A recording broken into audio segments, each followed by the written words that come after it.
So, I want to talk a little bit about vascular health and longevity in what we call health span, not just lifespan. If you've ever met anybody in poor vascular health, then you have a pretty good idea why you want to keep your vascular health high.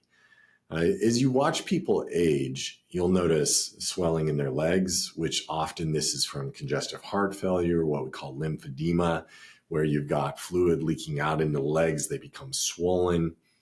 You can have congestive heart failure, which is a weakening of the heart, inability to pump blood efficiently out of the heart. And the way I think of it is every time the left part of your heart fills up with blood and the left part of your heart is pushing out to the rest of your body, the way congestive heart failure works is it fills it up 100%, and then a really efficient heart should pump out 55% of that.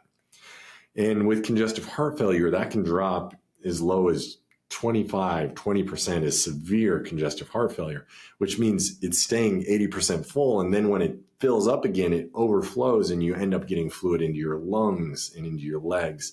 And there's all sorts of issues with poor heart health. And the number one reason for having congestive heart failure is having a heart attack.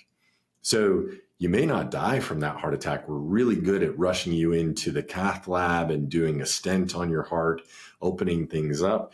But you very well may be debilitated the rest of your life because you can't exercise or do the things you wanted to because of congestive heart failure.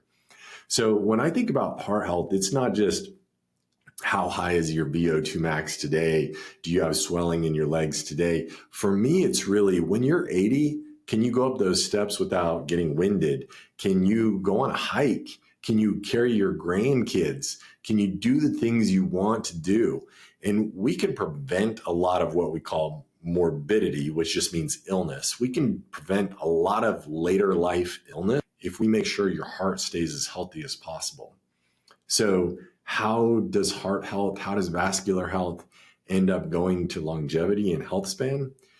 Keeps you functional, keeps you able to do the things you want to do without ending up with heart attack and congestive heart failure. And also, as you have blood pressure and more strain on the heart, you end up going into atrial fibrillation or other arrhythmias of the heart or missed beats of the heart. You may end up on blood thinners. There are so many good reasons to pay attention to blood pressure, cholesterol, and not smoking. It's that easy. Let's solve for those things together and make sure your heart stays healthy.